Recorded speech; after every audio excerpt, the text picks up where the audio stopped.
everyone. It's Shamila Ramjawan coming to you from the beautiful Johannesburg, South Africa. My guest today is Shirley Whing Chow from Hong Kong.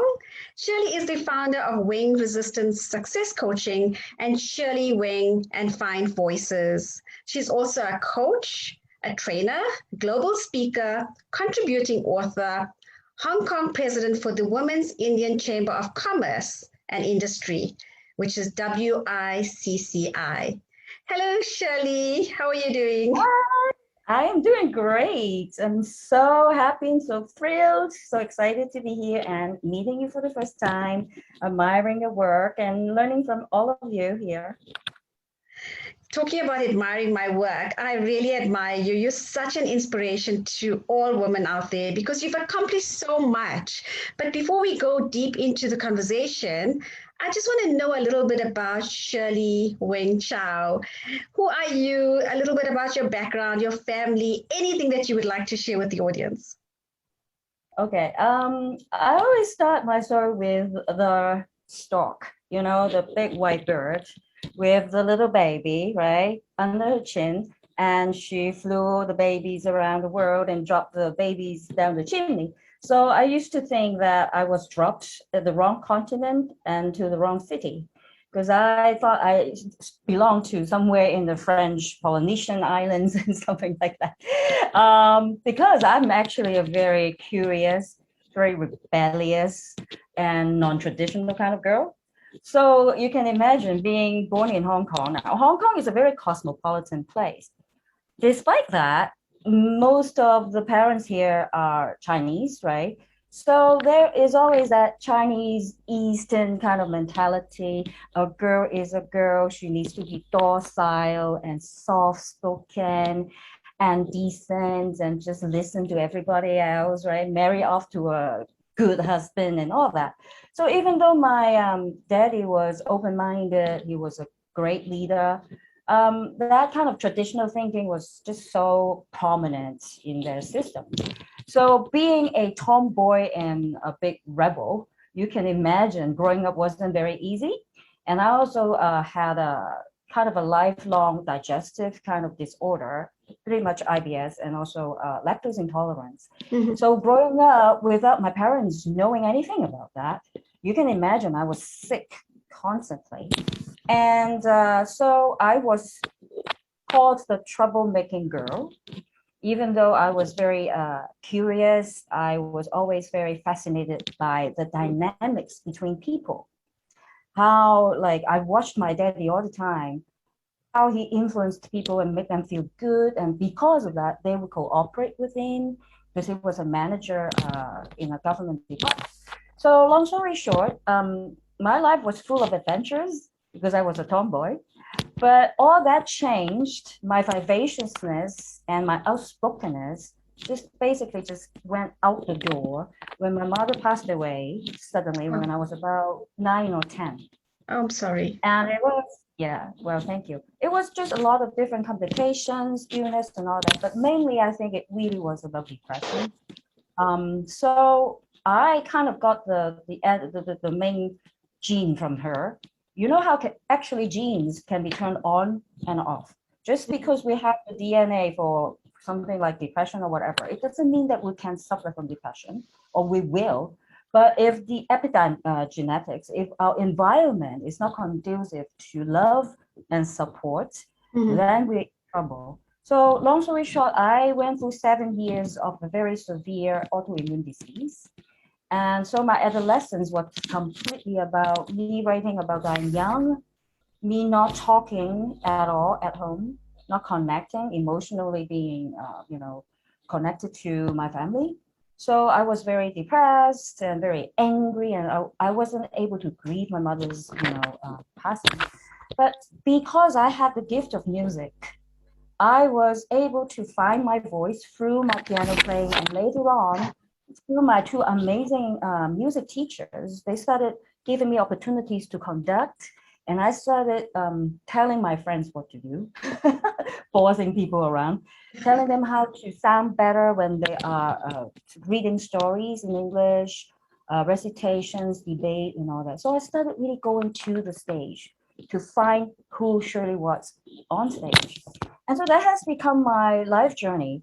Being a music major very soon after that in college, and getting a scholarship in America to continue my graduate studies, and supporting tens of thousands of people of all ages to shine on stages.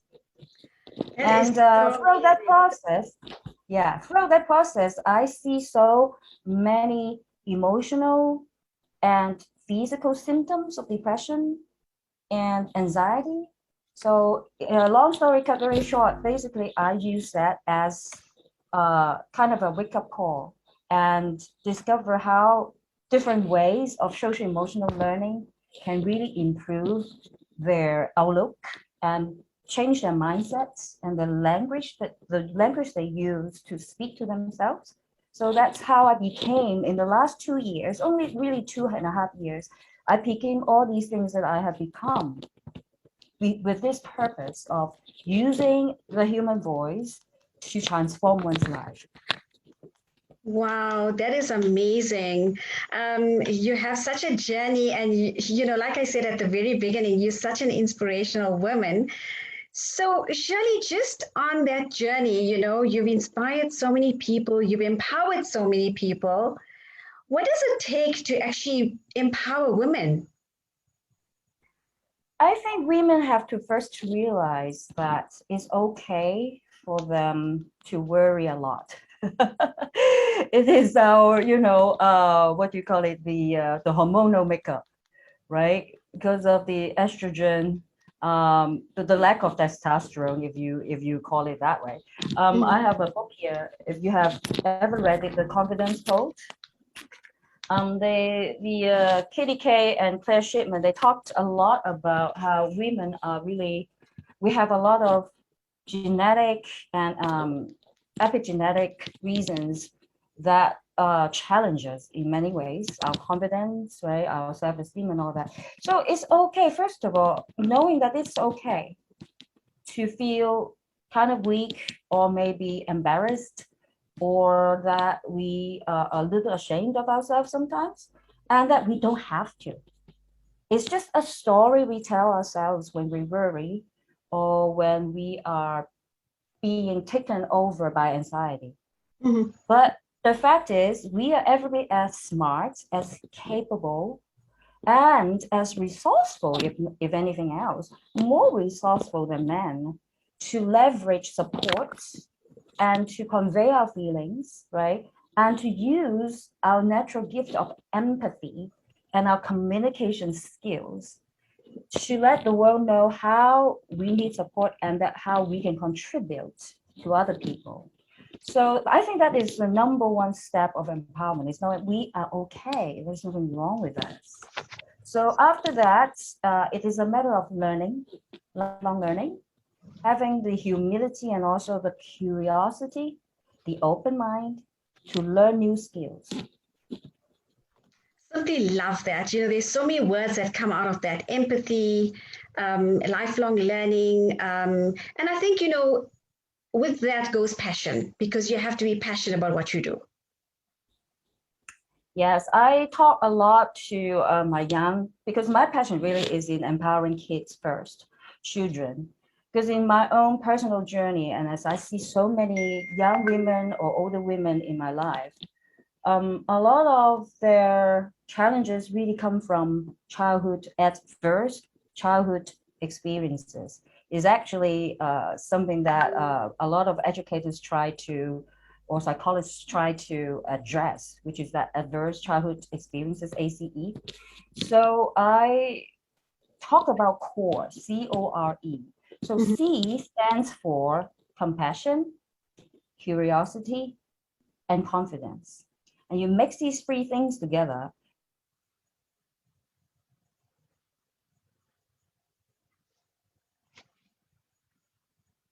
manage to find out what it is and it fits me, then I will explore more. But if it doesn't, hey, I just ditch it, and there is no embarrassment, there is no ill feeling, right? So that compassion, that curiosity, and that confidence can carry women very. And then I talk about the O. The O is the open-mindedness and also optimism. Because for the longest time, for what happened to me in my childhood and also later on in my divorce, it was the lack of optimism which almost killed me. I have actually experienced self-harm and suicidal ideation and all that. So when a teenager or a single mom comes to me, right, and talk about their lack of hope for the future, I know exactly what they mean. But again, because now I'm a social emotional intelligence coach, I have the knowledge now to tell them that it's a temporary state of mind. You can change it. You can alter it. There are skills you can learn to leave that victimhood state of victimhood or pessimism, and slowly move into optimism. It really is like moving. One of the keynote speeches that I give is called From Victimhood to Victory Lane. And just to think about moving. Love that. Yes. And think about moving, right? To move, it takes time for you to pack, it takes time to plan, it takes time to actually execute, right, the move. And you have to find the right neighborhood and all that. So when we want to change our states, right, from pessimism to optimism or from victimhood to victory, it's the process. And so that takes us to R from the core word, right? C-O-R-E. Core is that resilience. And that's why now I'm considering myself, I'm seeing myself as a resilience Jedi. Wow. I just so love these sci-fi movies or hero movies, right? And in the last Star Wars movie, it was a woman who actually brought the balance to the force, to the world, to the universe. I just so love it. So if we can just hone in that resilience we're all born with and use respect, that's another R, self-respect, and also respect for the people around us. Sometimes we feel victimized because the people around us are not able to give us the support we need, right? But it's really not their fault because everyone is just doing what they can with the best they know how from moment to moment. And so this is something that I have learned from my Canfield Success Principles training. Everyone is doing the best they can with the knowledge they have.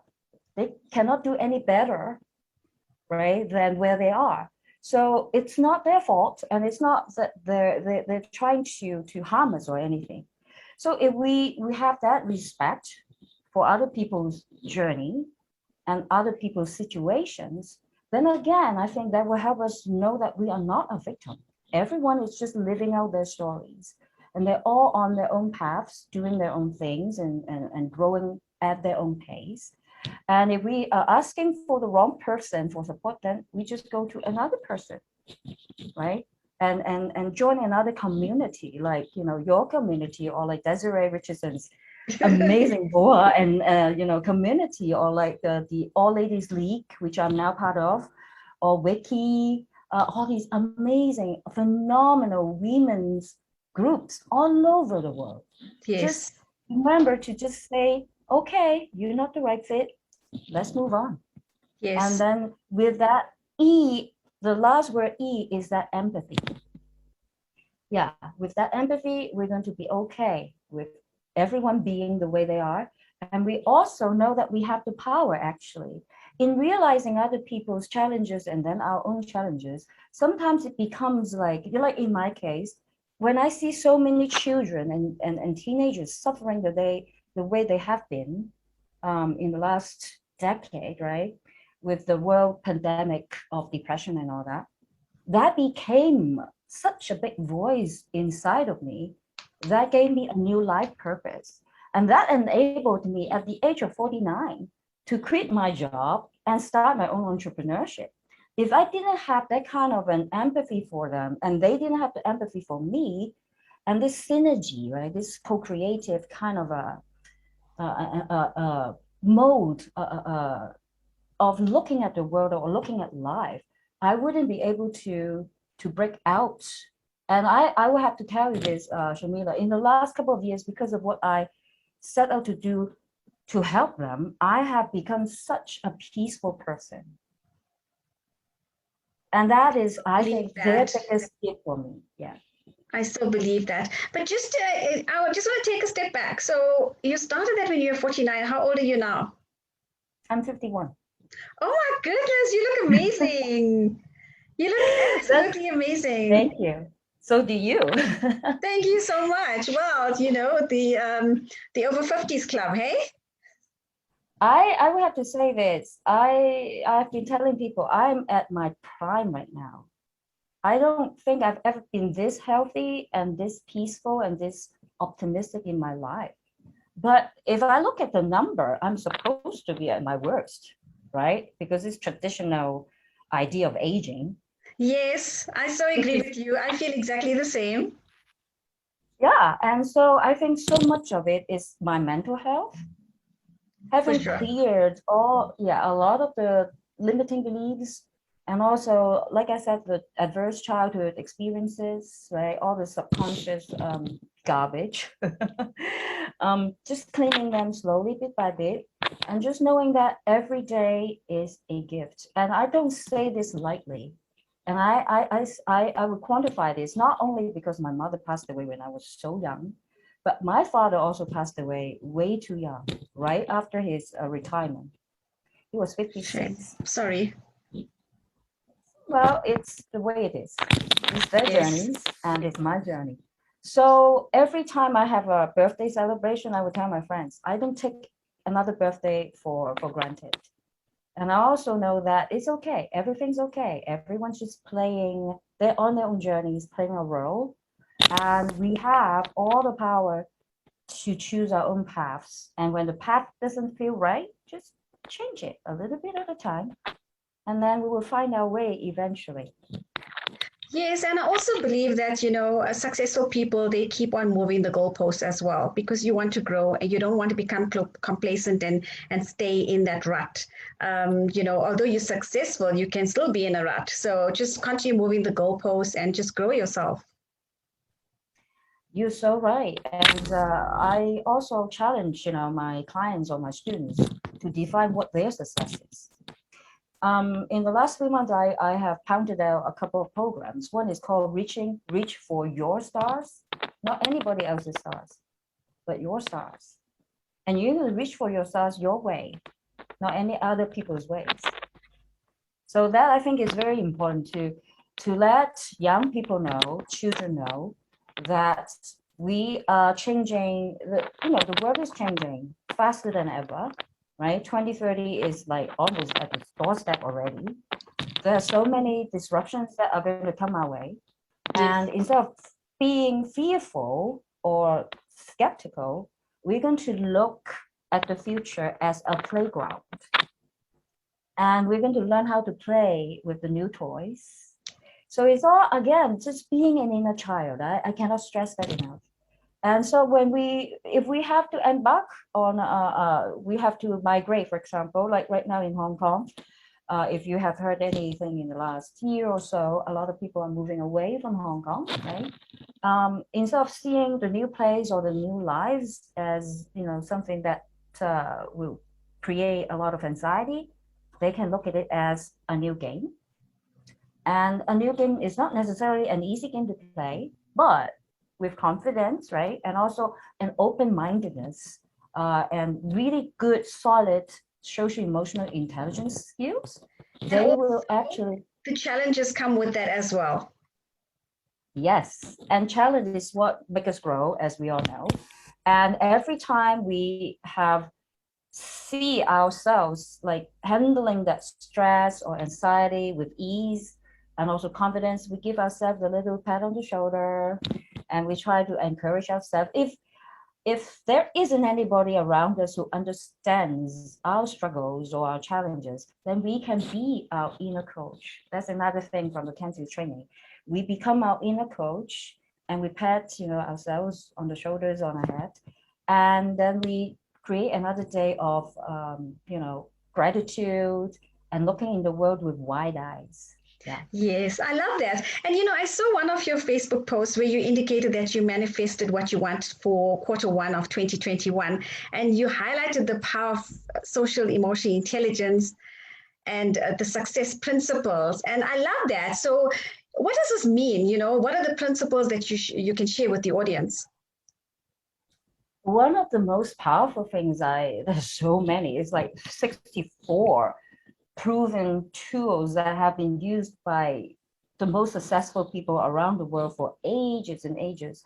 One of the ones that I really loved is be clear why you're here. Because a lot of people, they have jobs, they have careers, but they don't have a purpose.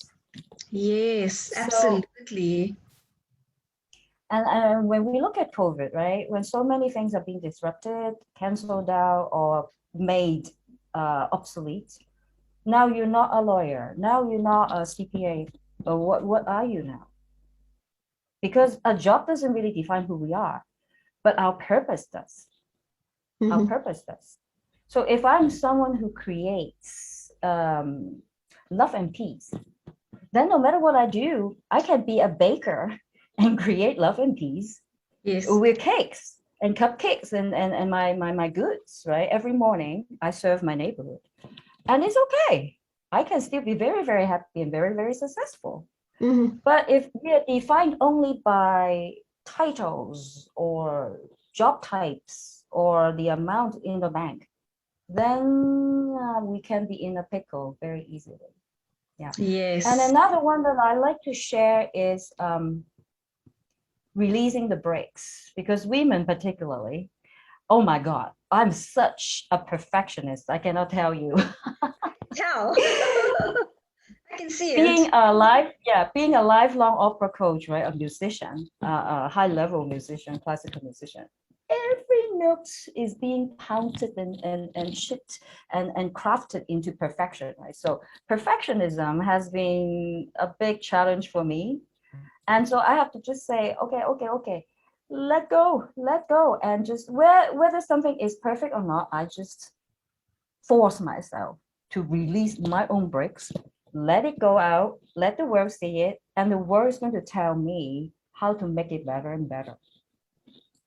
Yes. I think, from your experience and what you've been through and how you curved your own path, or carved your own path, sorry, I think it's easy for you to actually determine what you want in life now. Say that again, sorry? I said it's easy for you to determine what you want in life now. I would say so, because I have been blessed with music and also relationship with kids. Somehow that comes very easily to me. So I draw my purpose from serving children. And I think if there are any people out there, any viewers out there who are at a crossroad right now, and if you don't know what it is, just really think about what gives you the most joy and comes most easily, I think. That is a starting point.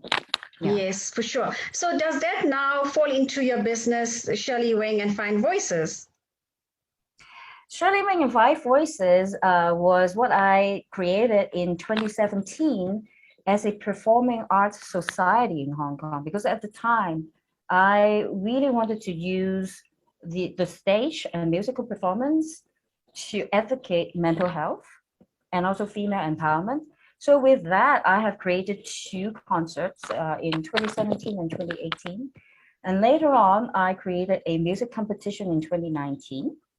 And with this particular company, the Shirley Whing and Fine Voices, basically my service was to put youngsters on stage and let them, through a high-level vocal training, let them discover the power of their voice.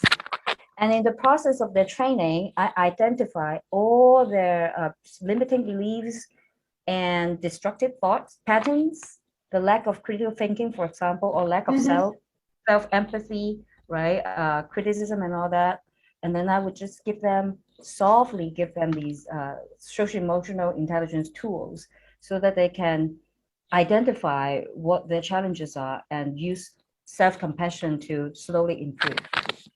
Love that. And what has the take been on that? I mean, and tell me, how did COVID affect you? Because I mean, everything has gone virtual now. So did you now implement online sessions? How does it work? I had to go online very, very early on before even, we were dealing with COVID, because back in 2019, Hong Kong experienced an upheaval of social unrest. And there was a period of time when it wasn't safe to go out. There were a lot of, social unrest. And so I started using Zoom very, very early on. Yeah. I think that's become the most famous platform now for all of us to use. Shirley, you are the Women of Heart Foundation finalist. Take me through that journey and tell us a little bit about that. When Desiree, she approached me after giving me a Women of Resilience and Motivation Award a couple of months prior. So I found out about Women of Hearts Foundation, and I adored what they were doing, what she was doing. And then about a couple of months ago, she approached me with this competition, Face of WOHA. And I was like, wow. It wasn't like very sure at the beginning because I'm quite busy with a lot of projects right now. But then I kind of took a look, and it was about speaking. It was really more like a public speaking competition. And she told me that, oh, there are all these questions we're going to give you, and you're going to have to show us what you think, on different issues. And because I have such what do you call it? A drive to better myself. And I know that as a speaker, we can always be more effective, right? And also somehow, no matter how good my English is not my mother tongue. It is my second language, even though I spent half my life in America and I'm very Western in my entire being. So I always know that if I were to become a world-class speaker, I have to really grab or hold on to every opportunity to practice the speaking, on different topics or under different situations. So because of that, I took on the challenge, and I was so overjoyed to see the array of powerful women, really world-changing women, change makers, in the same competition with me. And every time they show a video, I'm like, ooh, what's her tone of voice? What's the pace of her speech? How is she changing? Because I'm a vocal coach, and how does she look in the camera, and what does that affect the listener? And what is her message? How does she go from this one thought to the next? It's just like so fascinating to me. Not to mention that they're all doing these amazing things, right? And I think this whole women awakening, or the feminine power rising, this movement, which is a fact and is a force that is dominating the universe right now, it needs to just gather energy or vibration from all different souls. So I guess this is one of the best decisions I've ever made, being a participant, Lovely. And, you're doing so well at it. I mean, you're such a role model. And, I've got a lot of women that have been invited on my show by Desiree. So I'm looking forward to interviewing all these different women from diverse cultures and backgrounds. So it's going to be quite interesting. But Shirley, just on I know you touched a little bit on this, prior to me asking you the question, in terms of your music and playing the piano. So I see there's a hashtag World Pianist 88. Please take me through that and just tell me a little bit about that, because I'm sure the audience would want to know about that as well. Well, that was an interesting experience. I met the organizer, who is based in the UK, through a common friend. Oh, actually, it wasn't that. Sorry, let me retract. I was on Clubhouse, and we were in the same room with one of the most established influencers from the UK, and he was selling a book. And so the topic, I think, at the time was how do you seize opportunities? So Mark came on and he was telling everyone about this Piano 88. It was a fundraising event to try to raise funds for a hospital, and it was about mental health. And so he talked about his pitch. He was going to do this 24-hour marathon of finding 88 musicians, pianists from around the world to play 24 hours nonstop. Because I think there is a piano, there's an 88 key day or something like that every year to celebrate on the 88th day of the year, something like that. So when I heard him talk about that, I was like, maybe I can help out. So I connected with him on Instagram and also connected with him to a friend I have in DC, Washington. And she is a powerhouse, absolute powerhouse. And she's created this phenomenal platform for all the classical musicians to actually perform live. I'm talking about musicians like from the LA Philharmonic. Okay, so I mean, it's that kind of a level. Yes. So yeah. So we just connected, the three of us, and then we just try to get our friends together from all around the world, and then we did this Clubhouse 80 24-hour marathon, and everyone just came at a different time and then played a little bit and talked about the stories. It was so cool. That is amazing. Wow. You've done so much, Shirley, and you're still doing so much. There's a lot more to come. But in terms of motivating, I mean, you've been divorced. You've been through quite a journey. You've got amazing life stories to share with everyone. What would be your advice to women out there that's going through a divorce at this time? I actually write about that in all my 3 books. First of all, knowing that divorce at the time when it happens, it feels like a defeat. It feels like you failed. Well, maybe it's not about who's failed. Maybe it's just part of your journey. Mm-hmm. So again, apply compassion, empathy every minute, because you know how it's kind of like a roller coaster. You're going to feel fine 1 minute, and then you're going to feel like, oh my God, my world's ending. Yes. Next. And also know that we in our Canfield training, we say, what's next? Mm-hmm. Ask, and ask. If this part of my life is defined by this particular relationship with this particular man, and it's come to an end, and I have really tried my best, right? Then that means there is something else waiting for me. Mm-hmm. It's okay. Let's find out what that next chapter is. And every time we go through a major life challenge, we know that we're going to grow. So that means with this event, you are probably honing some new skills. You have some new perspectives, right? So use that to create something anew, something that's even better than what you had last time.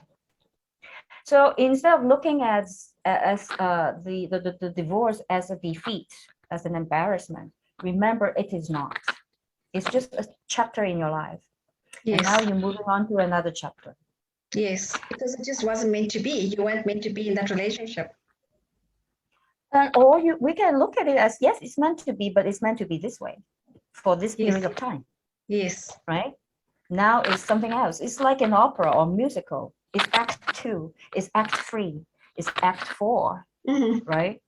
With a different character and with a different story, different episodes, different, synopsis, whatever you call it.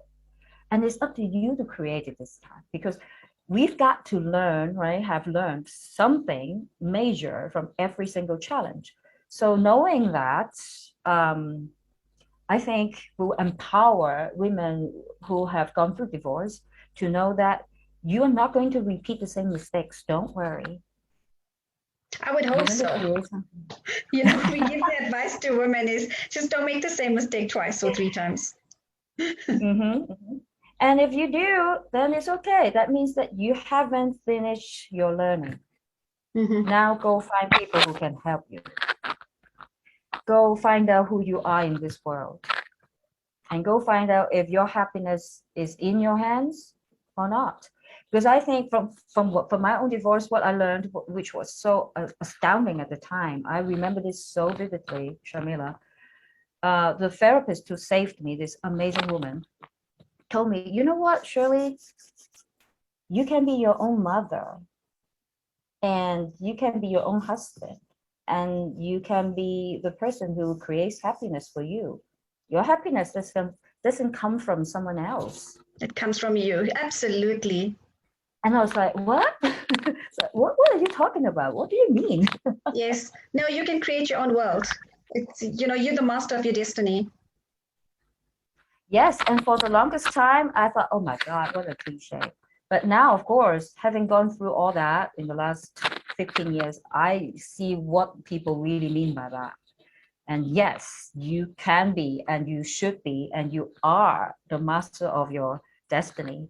And so I have another program which is called Own Your Badass Tomorrow. Badass. That sounds interesting. And that is just to, yeah, try to not be so nice or so naive, or have both the yin and the yang. You know what I mean? Yes. That balance.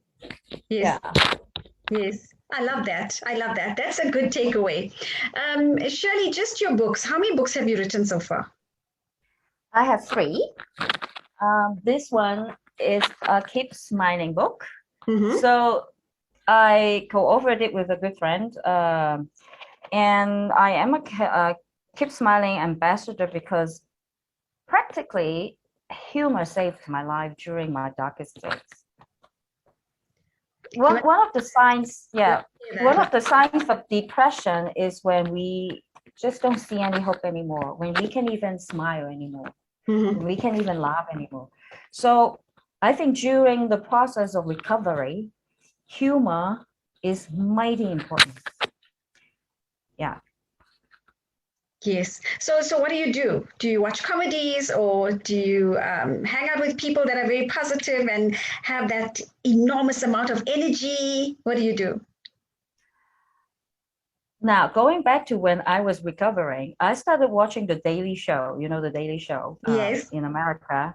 Back then, it was still, it wasn't Trevor Noah yet, okay? I would go to bed with a big smile and about 5 minutes of laughing after I finished watching The Daily Show. So I make sure that I wasn't able to laugh, right? But when other people laugh, I was able to laugh along. And believe it or not, really, that is such medicine, such medicine. And slowly you pick yourself up a little bit every day. And I also have a lot of little clips and videos, like, you know, the How to Dad. For example, right now I'm obsessed with How to Dad. Okay. Do you know that? No. Is a Kiwi man, a daddy, with a bunch of girls, and he started talking about how he dad, and it is hilarious, extremely hilarious. I'm gonna find him. Is it on Netflix? So where is it? Where can I find that? It's YouTube. It's YouTube. On YouTube. Okay, perfect. How to dad, and you find him very easily. And so make sure that if no one around you is funny, there's so much you can watch, so much. Yes. So get into the habit of thinking about 1 or 2 things that you're grateful for. And there's so many things to be grateful for. For example, clean air. Holy cow. Imagine just to breathe. I think be grateful that you're breathing. Yeah. Clean water, electricity, clean air. Oh my goodness, right? Because so much of that is not. Yes. Yeah. And clothes, clean clothes. Yes. So many things. And just make sure you smile when you wake up. And make sure when you close your eyes, you go to bed, smile. Yes, think happy thoughts all the time. Yeah. And even when it feels difficult, because sometimes we do go through things that are very heavy, that's okay. That's okay. Tell yourself it's okay. And just remember to lift the corners of your lips and listen to a piece of music. And if we have time, I just share one thing very quickly.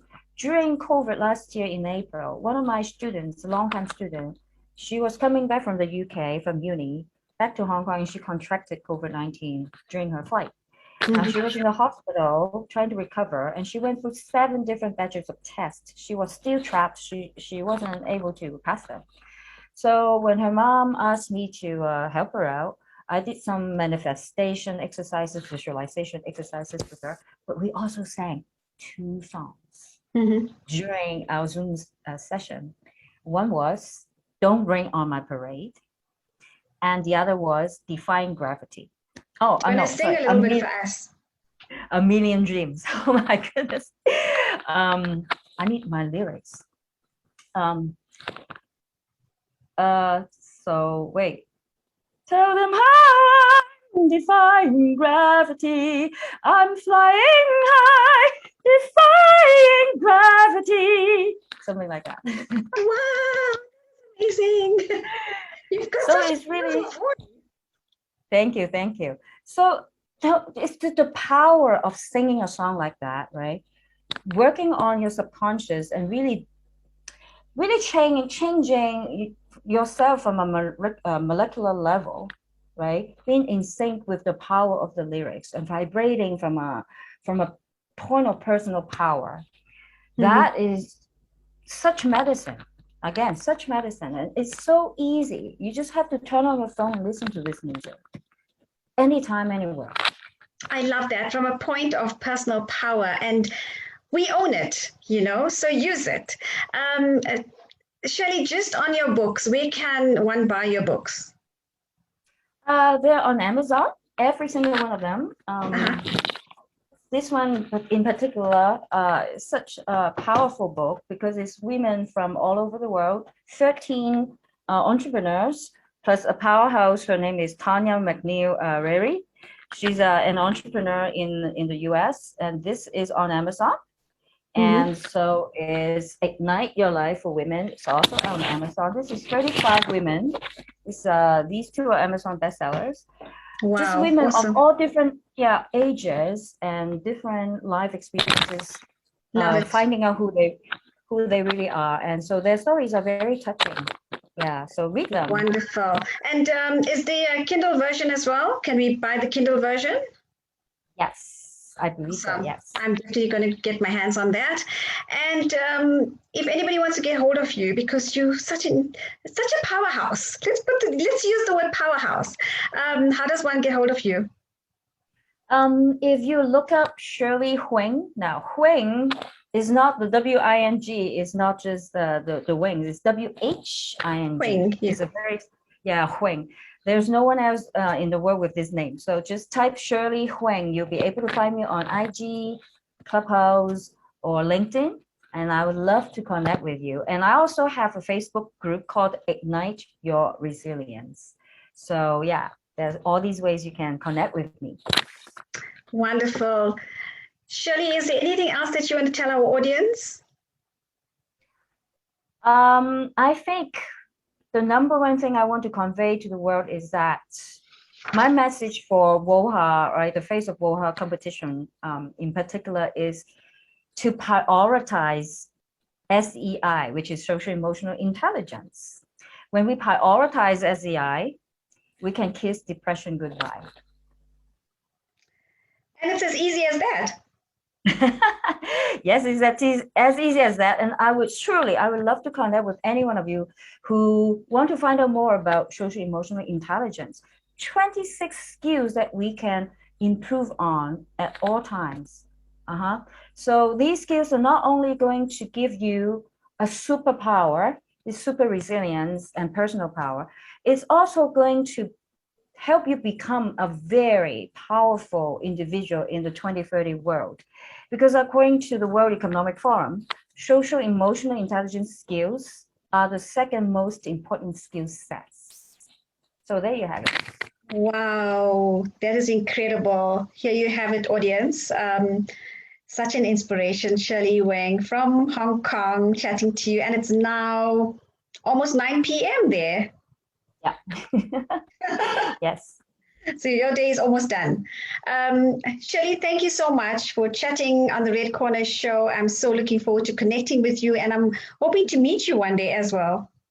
Yeah, I would love to do that. I come to Johannesburg for you. There you go. Yes, come to Johannesburg. I will host you. How's Yeah. that? All right. And then you come to Hong Kong, right? Eventually when, all the ports are open.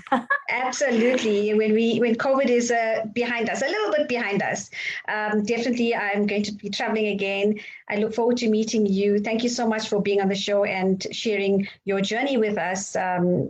Like I said, such a powerhouse, and there's so much one can learn from you. So anybody out there that would like to follow Shirley, you can connect with her on social media platforms. And if you would like to join and come on to the Red Corner Show, please drop me an email, redcornershow@gmail.com. And let's get chatting and share your story and your journey, just like Shirley. All the best. Good luck. Bye. Bye. Take care, everyone.